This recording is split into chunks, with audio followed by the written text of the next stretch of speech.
Good evening, everyone. Thank you for joining me for another episode of the ULoL Weekly. And sorry about the delay, had a little bit of technical issues. But yeah, we are here, of course, brought to you by Azus, Band Gaming, and Twitch. My name is Joshua Pheqes. Thank you once again for joining me. I'm going to go ahead and get right up into this one. We're going to review the last week's bracketology review, or a bracketology episode, I should say. It is a review this time. And just want to really emphasize a couple of things here. Like, I know you got a little bit of got a little fire going on Twitter, and yeah, I want to apologize. It is opinionative. Remember that we are working with as many facts as we can. We unfortunately don't have every detail out there because it is very hard getting every detail for tournaments, LAN games, things of the sort. Some people do, hand over information to me, and I try to use that to the best of my knowledge. But sometimes it's just hard. So we went in last week wanting to just do a fun, opinionative piece. Some people, like I said, caught a little bit of fire sometimes for some people. And again, I want to apologize. We offended anybody who didn't really mean anything by it. We just wanted to have fun. I am a longtime OSU fan, Ohio State University. I mean, I want them to win. I know they lost. I watched them lose to Michigan. Things happen, but just know it was my opinion. It's just like it's anyone else's opinion. We're here to have fun, and regardless, the best team is going to win. So no matter what happens in the bracketology review, outlook, anything analysis, no matter what, the best team is going to win. So let's go ahead and move on from there. Going to go to the first round playoffs. We'll go ahead and start with the East round 16. We're going to go through the round 16 first here. Going to start with the East, as we have Toronto going over York, which really shouldn't be surprising. First seed going against a 16th seed, and of course going down to the just down the line. It's going to briefly touch on all of them. Not going to go into too much in-depth analysis or anything like that, if any, on some of these. Carnegie Mellon over RIT. Maryland and Stony Brook, they have yet to play. I think they got delayed a little bit. We'll talk about that one later. Waterloo, they lost to Vanier. That's so we made a little bit of a joke saying that Vanier, they're not going to make it too far. They're surprising. Vanier College, they took out Waterloo, who made it to the top 4 last year in the CSL tournament. So that was extraordinarily surprising. Moving there from down from there. Ottawa, McGill, they both triumphed, and Western did lose to, excuse me if I mispronounce it, the French-Canadian, École des Supérieurs. I may have gotten that last word wrong, but regardless, they won, so congratulations to them. Gonna go move on to the, we'll move on to the south. We're gonna leave north for last once again. San Antonio versus Vanderbilt has yet to be played, or at least has yet to be reported. So we have more information on that one later. Another kind of an upset here. Dallas, University of Texas Dallas lost to George Mason. That was rather surprising. And at Texas A&M, they are keeping their position strong. They did take out Virginia Commonwealth, Georgia State. They beat out Georgia Tech, which I'm kind of a Georgia Tech fan as well. I do live right next to them. I kind of have sympathies for them. But Georgia State, they did triumph over that one. North Carolina State versus North Carolina. That's actually going to be happening in about 30 minutes with yours truly, so please stick around for that, and hope that doesn't lose any viewers. Virginia took out Texas State. University of Texas Austin staying on top of Texas Tech. Sad to see Texas Tech go. They've been I've always enjoyed casting Texas Tech, but again, it's the playoffs. They're out, unfortunately. We'll hopefully see them next year. Georgia took out North Texas, and moving on, again, doing round of 16, going on to the West. British Columbia, UC Irvine, Simon Fraser all triumphed over their respective opponents. Not too surprising for that. University of British Columbia, they're almost expected to win the West, especially since UC Irvine lost an important player there. We'll actually get to that later. Very excited to talk about UC Irvine. University of California, San Diego, University of California, Berkeley, they've both triumphed over their respective opponents as well. Advancing Technology, I would like to see them play, but they have not played this week yet. They will get to their game later. Calgary, they did beat Embry-Riddle Aeronautical. So, I mean, I don't really know too much about Embry-Riddle Aeronautical, but they did they are falling out of the tournament here. Utah, I've had the pleasure of casting a couple times. Utah's been pretty surprising over there in the West. They've been doing decently well. They beat Cal Poly Pomona, and they advance another round. So congratulations to Utah. And moving on, we're going to go to the North now. That leaves us with the North. Robert Morris, they played Central Michigan earlier today, and they did beat Central Michigan University. And I don't think some people saw that as much of a surprise. Robert Morris, they're going to go on. They're projected to go on quite far, probably to the finals. Maryville, speaking of going to the finals, they do triumph over Kentucky, another team that's actually projected to meet Robert Morris University in the finals. But of course, my guest later on may have something else to say about that one. We'll talk about that later.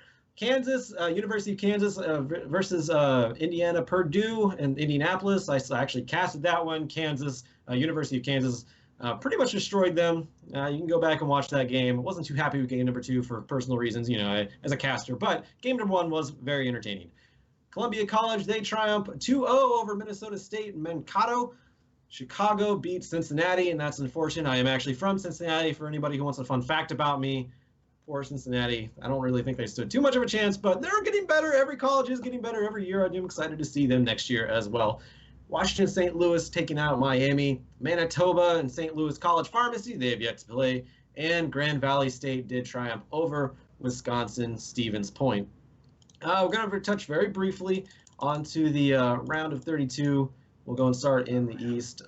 East actually had the most here, which is where we also saw Veneer take out LaSalle. That was obviously before the Waterloo game. Stony Brook, they have yet to play. I don't really see what's with Stony Brook right now. They have yet to play 2 of their games so far, so going to be watching out for them. Actually, I'm actually going to correct myself on that one. Stony Brook did beat NGIT. So we'll don't worry about that. They haven't played their current game. Sorry about that one. And of course we already saw that Kentucky advanced over and then lost. So actually we're going to skip. I think I did that backwards. Sorry about that one. I did that one backwards. I meant to do round 32 first, and then I was supposed to do round 32 first, and I got to round 16. But we'll just move on to the Big Ten standings, which I actually got a little bit of clarification on the Big Ten standings. So their games are played, and then everything is updated on the website on Monday, I believe it is. University of Michigan, they are still leading the East Division. They beat my beloved Ohio State University. I watched them die over last Monday, last Monday actually, yeah. So rip Ohio State University, but University of Michigan, they deserve it. They are pretty solid right now. In fact, I may have one of their support player on for ULoL Weekly next week. University of Maryland, they are second place with 4 right now, and it is important who is second because we'll get to the postseason advancement right after this one, because the top 2 teams in each division, they will be going on to into the wild card, into the postseason advancement to compete to go into the championships. We'll talk about that later once again. Over on the West, Purdue is tied with University of Illinois. That's actually University of Illinois Urbana-Champaign. If anybody was wondering where they are, why they're not in the ULoL Campus Series, it's because they're in the Big Ten. The University of Illinois is being represented by University of Illinois Urbana-Champaign. And some people may recognize them. They have been a pretty big name in at least CSL for quite a few years. They made a big splash about 2 or 3 years ago, coming seemingly out of nowhere. That was when California held all the big teams. And Urbana-Champaign, they were one of the first teams that I saw that actually was outside of California that could easily give one of them a run for their money. But now they're in the Big Ten, like I said, tied for second. We'll see how those results update next week, and I'll talk about them then because that's important. Going over to the postseason advancement, I have a graphic here that we're going to go over, going from the top right to the left, going to the bottom right. So you do see the top 5 teams. They're going to go. Hold on, let me explain what this is real quick. So the top right graphic, it's representing every facet into the championships, the North, South, East, and West, not to mention the Big Ten. Of course, the winners of the 5 leagues advance to the college championships, and that's pretty obvious. Anyone who's going to win the regionals, they're going to go on to the championships. But there's still some spots to fill, 3 spots altogether, and people are maybe wondering how the Big Ten is fitting in here, and this is how. Going over to the left, the wild card format. There are going to be 3 rounds, and the first round is going to consist of 5 teams playing against each other in a round robin, and the best 4 teams are going to advance into the second round, where the teams play in a best of 3 series. Sorry about that. So it's going to be based on rank and how they're seeded. So in the graphic displayed, A team versus D team, B team versus E team, and whoever wins those will go on to the third round, and that will be another best of 3, where the winners of the round 2 will face each other to advance into the championships. And that's how it's going to be seeded. That's how they're going to pick the last 3 teams, because obviously the 2 teams that let me rephrase that. Sorry, let's backtrack here. On the round 2, the losers of the best of 3. Sorry about that. The losers of round 2 will go on to round 3 to decide who the last pick is. Sorry about that. So round 2 will have the 2 best of 3 games. The winners of those guarantee themselves a seat in the college championships, and then the loser of the 2 losing team, or the winner of the 2 losing teams, will go on to fill the last spot. Sorry about that. Should explain that a little bit clearer, but that is how it's going to happen. And of course, the brackets are set out in the bottom right. May 26th through the 29th will be the college championships, so that'll be really fun.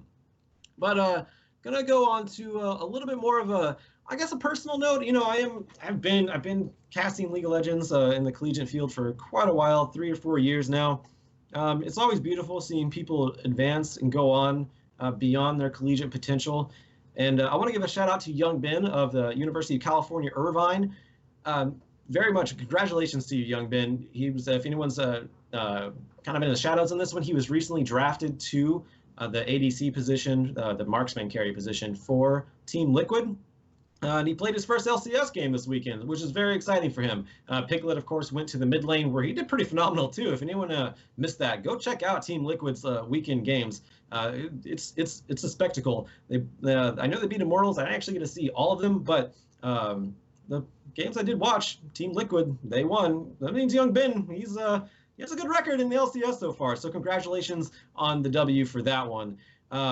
Some people might not know either. He actually has been the ADC for Team Liquid Academy. Sorry about that. He's actually the mid laner for University of California, Irvine, but he's been playing ADC in Team Liquid Academy, and since Piglet moved to the mid lane, called him up, and so far so good. And now he's following in the footsteps of the likes of Biofrost and Adrian. Of course, Biofrost being the support on Team Solo Mid, and Adrian being the support from formerly Robert Morris University, and now he's the support. I believe it's for Phoenix One now. He was on Immortals. He's had a bit of a journey, but I believe now he's on Phoenix One. So congratulations once again to Young Ben. You deserve it. And that is unfortunate for UC Irvine. They lose a great talent, and that might affect the bracket a little bit over on their side on the West. But we're going to see how they go. They're still second seed. They still won their game over the weekend. So congratulations to, once again, UC Irvine on their game, but also to Young Ben. And that's actually going to do it for that portion. We're actually going to go to the interview now. And I'm standing by with Hollywood from Columbia College. It's actually fitting that I have Columbia College on here, or at least a representative from Columbia College, because I've had the other 3 teams of that are leading the North Division from University of Kansas, Maryville, and, of course, Robert Morris University. Hollywood, thank you for joining me, man. Hey, hello. How's everyone doing today? I'm fantastic. Thank you for being on. So let's just go and get right into it. So you've seen the competition. I mean, I don't know how much you pay attention to Twitter or anything like that, but anytime anyone ranks the North, it's they put Robert Morris University, Maryville, University of Kansas, and Columbia College all into a discussion. And I'm not going to rank any of you guys. I'm not going to say which one is which, but all 4 of you are in a discussion. How do you feel about the opposition as far as the other 3 big teams go? I think they're pretty accurate. I'm always one for being the underdogs. So when everyone puts Army at the top, obviously they're renowned for being the first school, but it just feels better to be the underdog. So we'll see how it actually plays out. I'm really excited to play them. I know we play them in a couple weeks here, so we're just fresh. Yeah, yeah. The brackets are forming up nice. One of you have to go though, so I mean, obviously, best of luck on that one. But moving on, how has so we talk about Robert Morris University being a template for how colleges grow their esports program, and specifically, League of Legends in this case. How has Columbia College come compared to last year? If you were there last year, how has Columbia College been as far as the support staff for you, and how is the gaming facility and everyone being treated? Yeah, no, it's nice. This is our first year, obviously, so everything is new. Everything is going from zero, but it's really nice. I do like the support staff here. For Gaming Hut is pretty cool. If you guys can see in the background, I'm not sure how the video is set up, but we do have a really nice room. Can change colors and stuff. I would say it's better than RMU's because I've been there before, but we'll let everyone else decide.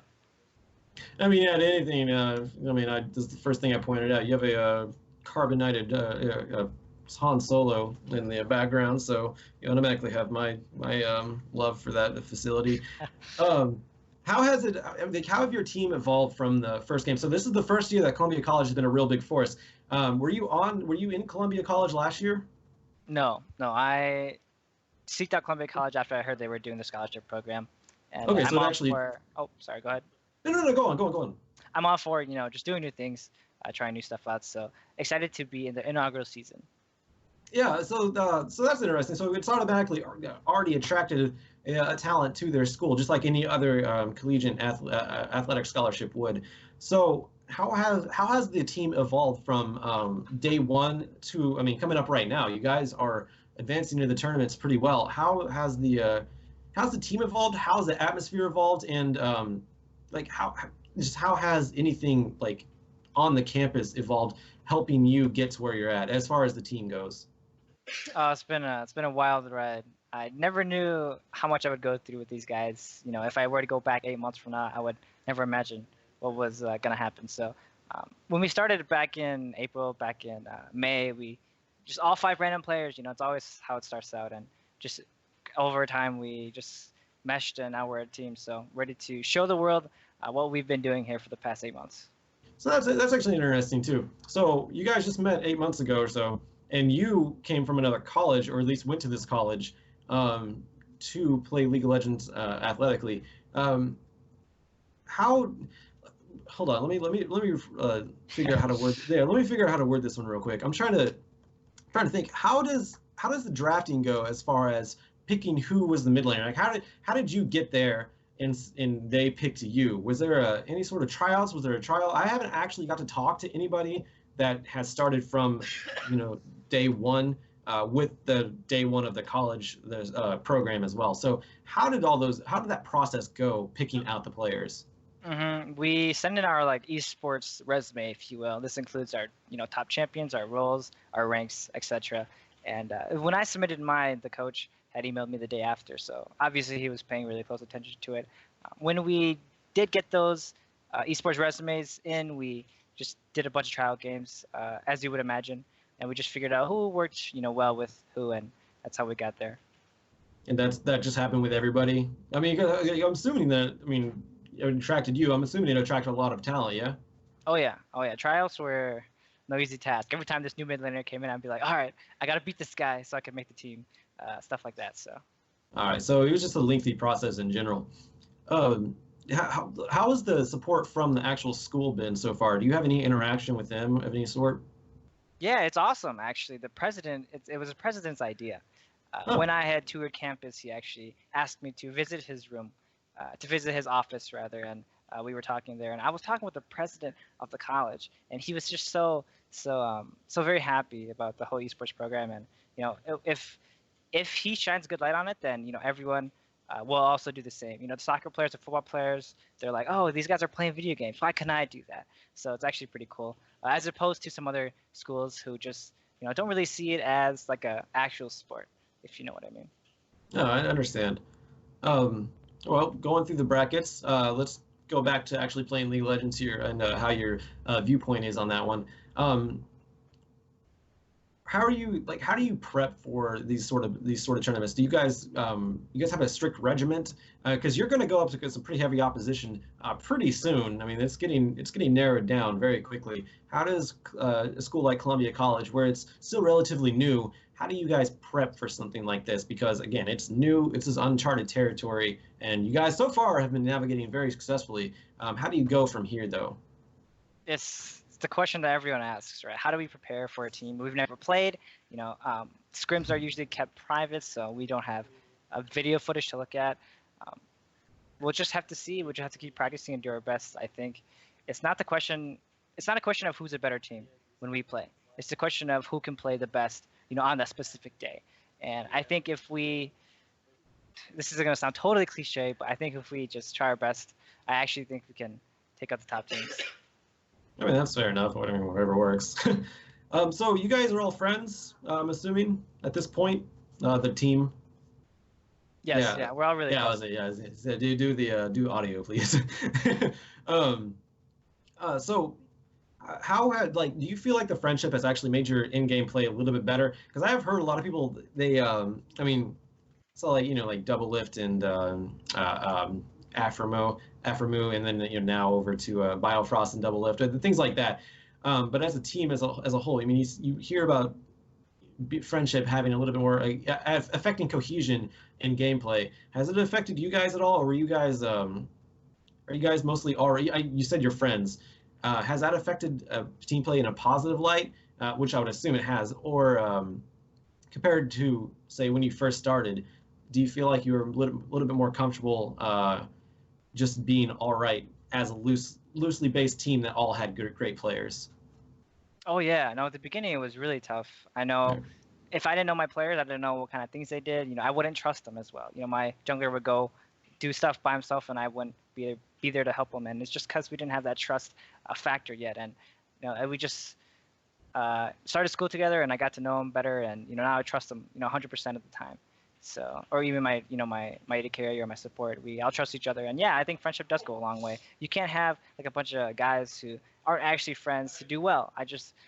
Of course, there's two sides of the spectrum, but I always just look at it like CLG. CLG right now is not doing too good, but they always come to be like the best band of brothers, like all of them best friends. So that's something I strive to be, no matter how we perform. All right, fair enough. Hollywood, I think that's going to be it for my questions right now, because I have to get prepped for casting pretty soon by myself. And I just want to end it here.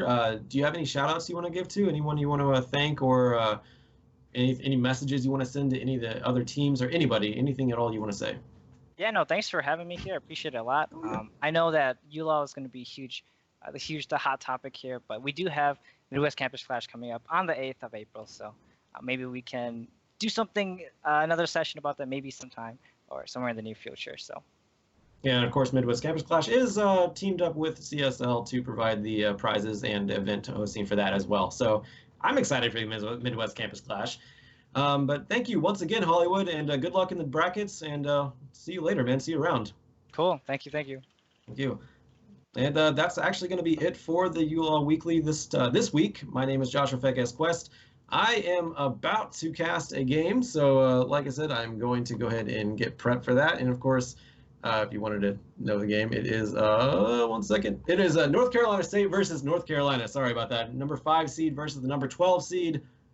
Stick around. It's going to be starting in about 10 minutes, I believe. So be back in just a moment. Thank you. Only $14.99.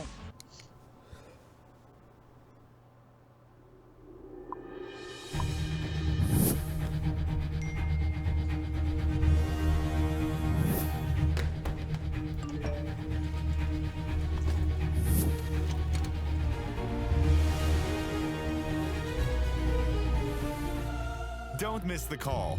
Download Band. Communication made easy.